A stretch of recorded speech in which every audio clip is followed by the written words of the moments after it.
1,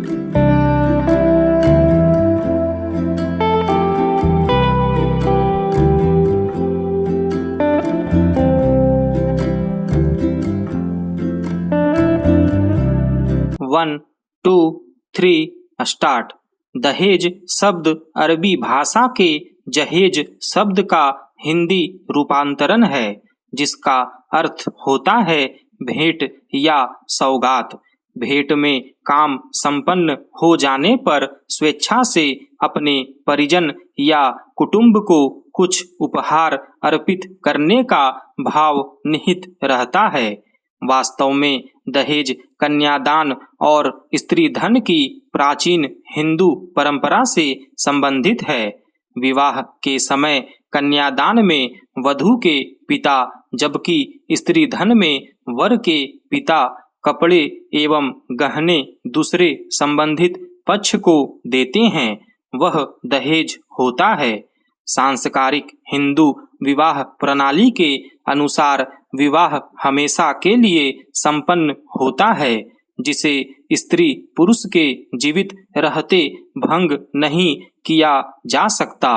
अर्थात हिंदू समाज में विवाह एक संस्कार है जो मृत्यु के साथ ही समाप्त हो सकता है, जबकि अन्य समाजों में विवाह एक समझौता है, इसलिए वहां इसे भंग करने का भी प्रावधान है। प्राचीन भारतीय हिंदू समाज में दहेज की प्रथा का स्वरूप स्वेच्छावादी था। कन्या के पिता तथा उसके पक्ष के सदस्य स्वेच्छा एवं प्रसन्नता से अपनी पुत्री को जो प्रदान करते थे, उसमें बाध्यता नहीं थी। वह सामर्थ्य के अनुसार दिया गया दान था। तुलसीदास ने रामचरितमानस में पार्वती के विवाह के दौरान उनके पिता हिमवान द्वारा दहेज दिए जाने का वर्णन किया है। आज दहेज का स्वरूप पूरी तरह परिवर्तित हो गया है। वर का पिता अपने पुत्र के विवाह में कन्या के पिता की सामर्थ्य असामर्थ्य, शक्ति अशक्ति, प्रसन्नता अप्रसन्नता आदि का विचार किए बिना उससे दहेज के नाम पर धन वसूलता है।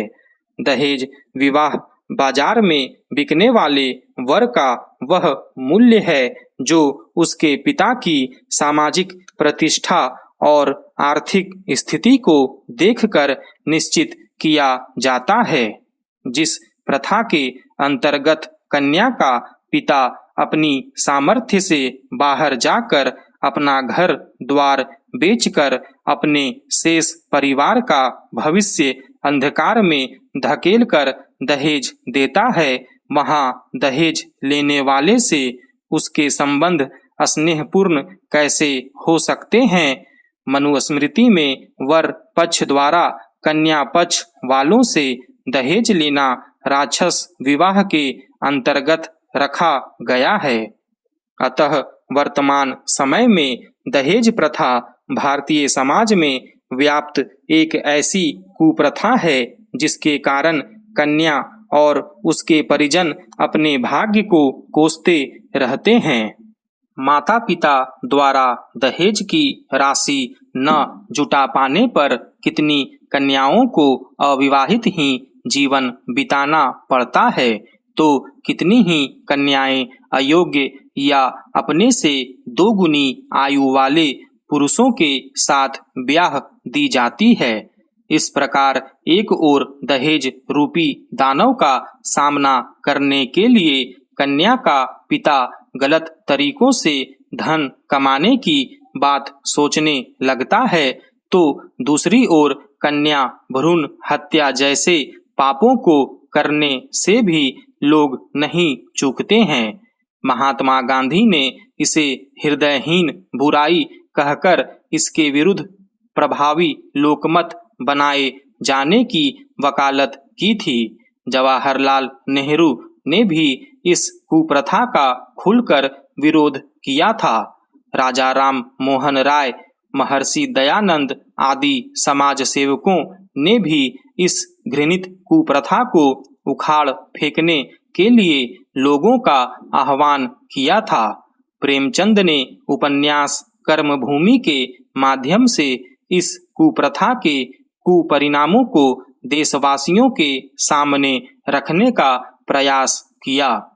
भारत में दहेज निषेध कानून 1961 और घरेलू हिंसा अधिनियम 2005 के लागू होने के बावजूद दहेज न देने अथवा कम दहेज देने के कारण प्रतिवर्ष लगभग 5000 बहुओं को मार दिया जाता है।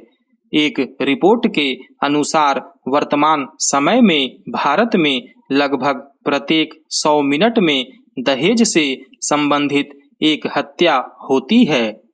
अधिकांश दहेज हत्याएं पति के घर के एकांत में और परिवार के सदस्यों के सहयोग से होती हैं। इसलिए अधिकांश मामलों में अदालतें प्रमाण के अभाव में दहेज हत्यारों को दंडित भी नहीं कर पाती हैं। कभी कभी पुलिस छानबीन करने में इतनी शिथिल हो जाती है कि न्यायालय भी पुलिस अधिकारियों की कार्य कुशलता और सत्यनिष्ठा पर संदेह प्रकट करते हैं। अतः दहेज प्रथा अर्थात दहेज प्रताड़ना से बचाव के लिए आईपीसी की धारा 498 ए में प्रावधान किया गया है।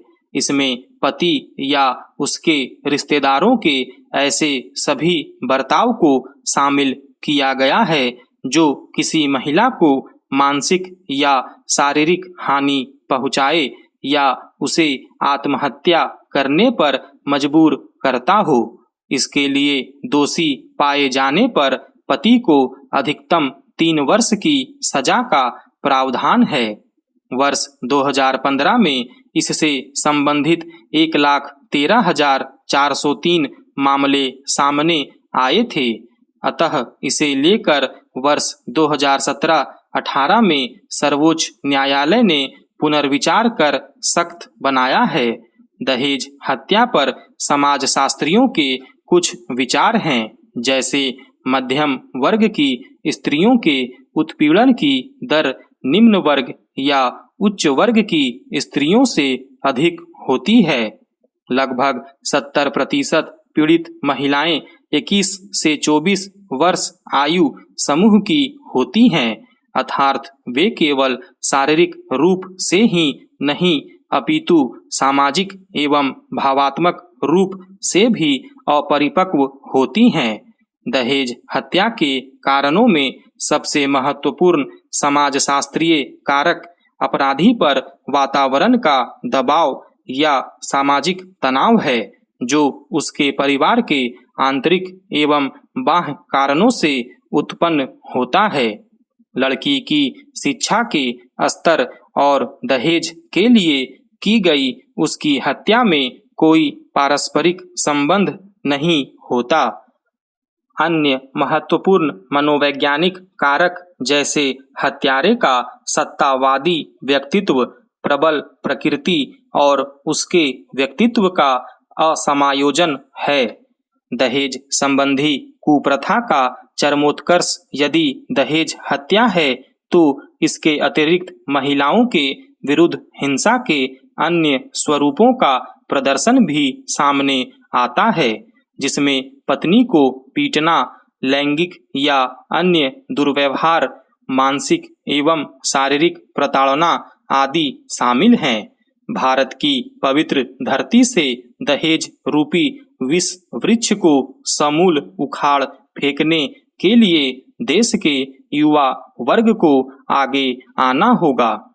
युवाओं के नेतृत्व में गांव-गांव और शहर-शहर में सभाओं का आयोजन करके लोगों को जागरूक करना होगा, ताकि वे दहेज लेने व देने जैसी बुराइयों से बच सकें।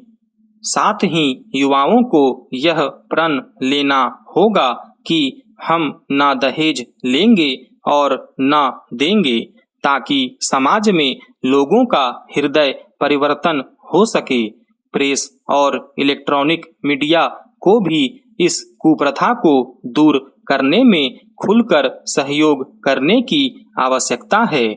इस प्रकार समाज में फैली सामाजिक बुराई दहेज प्रथा के नाम पर नारियों पर हो रहे अत्याचार को हमें समाप्त करना होगा। स्टॉप।